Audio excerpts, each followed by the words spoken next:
дуудагдсан этгээд шүүхэд заавал хүрэлцэн ирэх ба үнэн зөв мэдүүлэг өгөх үүрэгтэйгээс гадна мэдүүлэг өгөхөөс татгалзах, зайлсхийх, эсвэл зориуд худал мэдүүлэг өгсөн бол хууль заасан хариуцлага ногдуулна.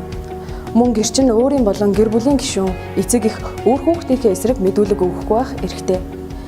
Гэрчүүдийн мэдүүлэгт ноцтой зөрүү байвал тэдгээрийг нүүрэлдүүлэн мэдүүлэг авч болно. Шүүгч нүүрэлдүүлэн мэдүүлэг авахдаа гэрчүүдээс бие биеэ таних эсэх, хоорондоо ямар харилцаатай болохыг асуух бөгөөд тодруулах гэж байгаа зүйлийнхээ талаар гэрчүүдээс мэдүүлэг авна. Мэдүүлэг өгсөний дараа шүүгч гэрчүүдээс асуулт асууж болох бөгөөд харилцан нүүрэлдэж байгаа этгээдүүд бие биенээсээ асуулт тавьж болохгүй.